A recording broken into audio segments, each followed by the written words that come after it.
Welcome to the next installment of Live Well with UCI Health. My name is Gina Grad. I'm from 98.7 and iHeartRadio. And I'd like to introduce Dr. Tsai. It is so great to have you here.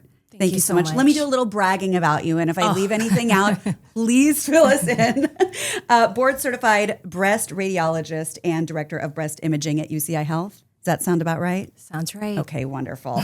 Also an associate professor at the UC Irvine School of Medicine and chief of breast imaging for the Department of Radiological Sciences. Ooh, I'm tired just from saying that. That's amazing. Thank you. Thank you for having me. Of course. So many important questions and such an important topic for half the population. But I have to ask you a personal question right off the bat. What is dense breast tissue and why am I always asked if I have it? Whenever I go in for a mammogram, it's the first thing I'm asked. I'm like, I don't know. Is that a normal question? Thank you for that question. And we get this question all the time. Okay, good. All the So time. it's not Every just day. me. I get it every day. Okay. Tell me, Yes. how would we know if we have it and what do we say? Yes. So listen, every woman's breast tissue is made up of this fibroglandular fibrous tissue and fatty tissue. Right. Okay. And the percentage of this fibroglandular breast tissue in relation to the fatty tissue, right, is the density of your breast. Got it. So the higher the percentage of this fibroglandular dense breast tissue that you have in relation to the fatty tissue, the denser that your breasts are. Okay. And the harder it is for mammogram to kind of see through this dense breast tissue. So that is why it's such an important kind of question that is asked, and it's such an important independent risk factor for the development of breast cancer because it can really obscure findings that we see on mammogram. Thank you so much for explaining that because I was told, oh, well, we don't really know what we saw, so we're going to do 3D imaging. And I was like, you're the boss. You tell me what to do. So I think a lot of women fall into that category, and we didn't know that. You're right. The science, my mom, let's just say she wasn't asked, when she was my age if she had that or not. So I imagine we've come quite a long way. So common. Over 50 to 60% of the population that we see. Yes. Oh, okay. Yes, very common. Okay. Thank you so much. I just needed to get my question out of the way first. I'm Done. sure I'll have We're more. done. So breast cancer, the second leading cause of cancer death in U.S. women, which is so scary, behind lung cancer, I believe. And about 1 in 8 women will be diagnosed with it. Yet the mortality rate has fallen, right? So that's a great thing. And I would love for you to tell us why that is so we can do more of it. Yeah. So the mortality rate has fallen over 44%. Incredible. Over the last few decades. Staggering, right? Staggering statistics. But what it all comes down to, and the main reason for that, really is early detection. Right? Okay. And it's early detection, though, specifically through breast imaging. Okay. And the cancer screening tools that we utilize in breast imaging over the last few decades has become significantly more accurate, significantly more precise. And that allows me as a breast radiologist to find and diagnose breast cancers very, very, very earliest stages. Okay. Very early stages. That makes a lot of sense because I have had 2 very dear friends with pretty aggressive breast cancer, and you'll probably know what this is. I certainly didn't when she said she was on a chemo called the Red Devil. That's what people call them. It was pretty aggressive and pretty rough. You're right. But she's one of the lucky ones, and they did catch it early. Yes. But that I remember, my mom's friends, a few of them died. It felt like a death sentence. And it doesn't it have used to to feel be like that anymore. It used to be. And the single most important tool that we utilize for early detection, for early screening, is screening mammogram. Right? And mammogram helps us find breast cancers. We're talking about tiny, tiny breast cancers, 1 to 2 millimeters in size, right? Tiny, tiny specks of calcifications before a mass has time to develop. And long, long before a patient is ever going to feel a lump clinically. Okay. So when I was growing up in sex ed class, it was all about the BSE. Okay. The breast self-examination. Yes. And you do the circles and you do the thing. Yes. Do we, I don't know, do we still teach that or just say get in for your mammogram? We do still teach that. Okay. Really, clinical exams should still be performed monthly by patients and yearly by physicians. Okay. But, the name of the game really is early detection. Right. The early detection, okay? That and again, makes so mammogram much will sense. find long before a patient has time to feel a lump.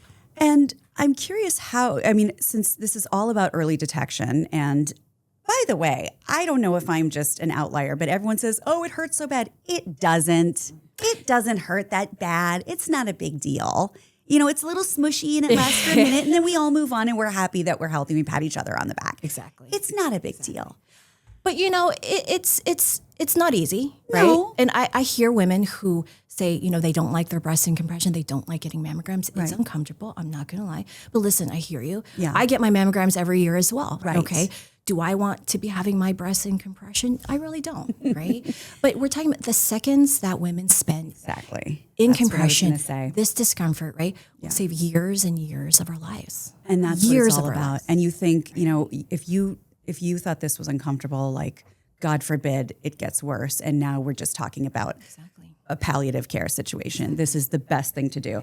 Now, some of us fall into high risk categories and don't know it. Exactly. Can you give me some information on how we figure that out? Of course. So, let's kind of backtrack a little bit before we talk about this high risk category. Yeah. Let's talk about just the basics. Okay.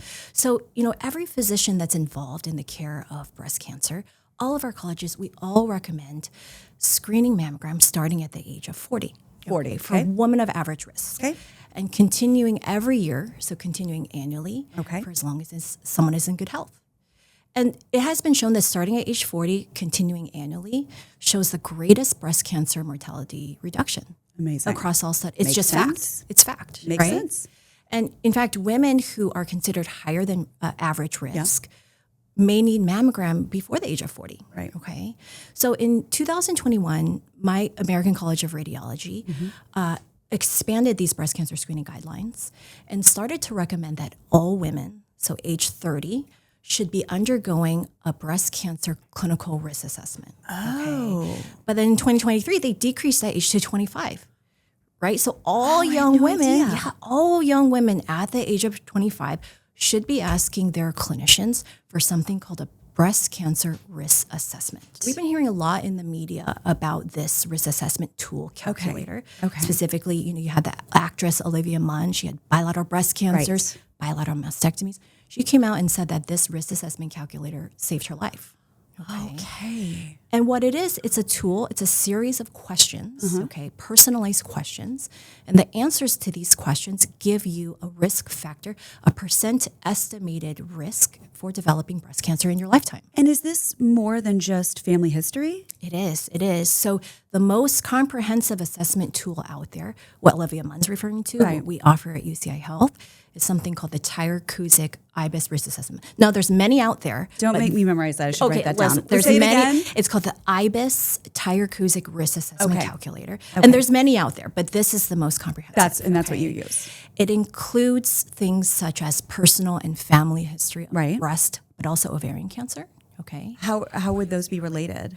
Well, patients who have had ovarian cancer or family history of ovarian cancer, oftentimes that can be linked to breast cancer genetically. Okay, Correct. I didn't know that. Correct. Especially, like we talked, I'm sure you heard of the breast cancer BRCA BRCA1 and 2 gene. Yes. Yes. And that became sort of more in the mainstream with Angelina Jolie, if I remember correctly. Exactly. She had the breast cancer BRCA1 gene, and she elected to get the bilateral mastectomies, removal of her ovaries as well. So they can be linked. And that's more, and excuse my ignorance on the subject, but is that more preventative? That's to preventative on her side. And what a choice to make. It definitely is. Listen, that's a lot. It definitely is. But that is more rare in the sense that not everybody carries that breast cancer gene, but it's also any personal or family history of breast ovarian cancer.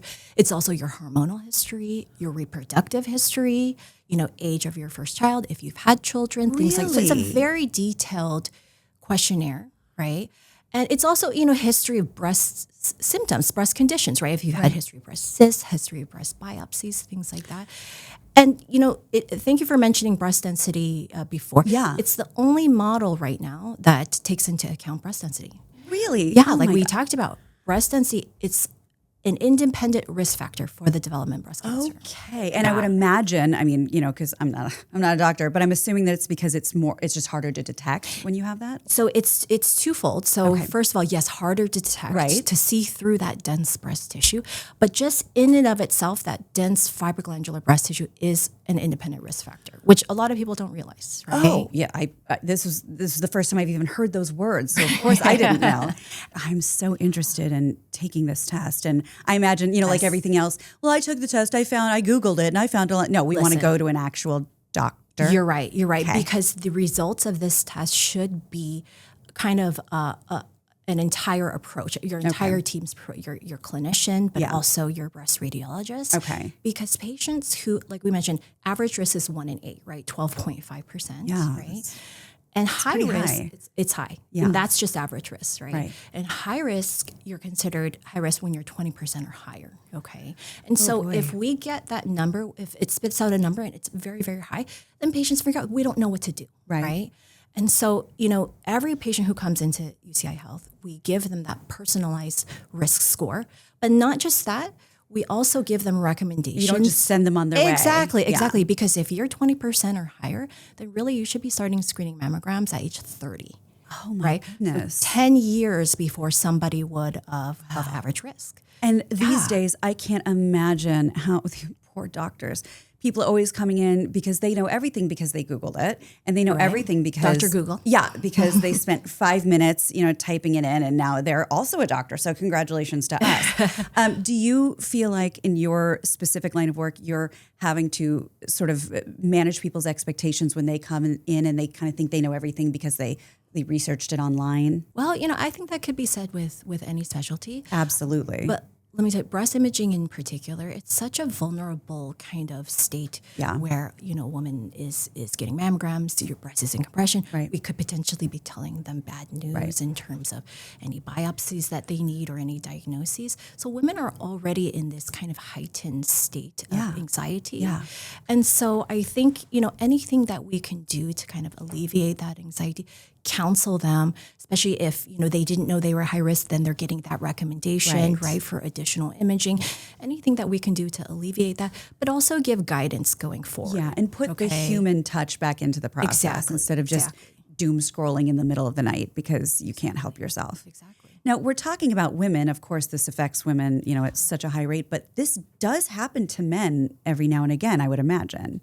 Absolutely correct. Yes. And have you personally dealt with men with breast cancer? Yes, I have diagnosed several in my career. But let me tell you, breast cancer is so rare in male patients, right? We're talking about it accounts for about 1% of all the breast cancers that we diagnose. Okay. So unfortunately, women are 100 times more likely to get breast cancer. Right. And that's why, routine mammograms are not recommended in men. But is the same treatment for men?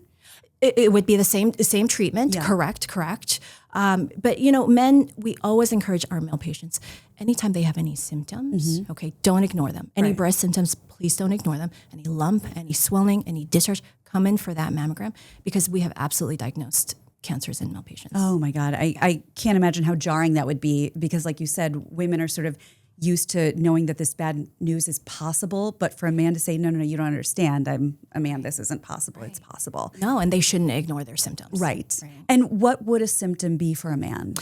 Would it be different? It would be very similar. A lump. Yeah. A lump, swelling. Okay. Any sort of pain in and around the breast nipple area.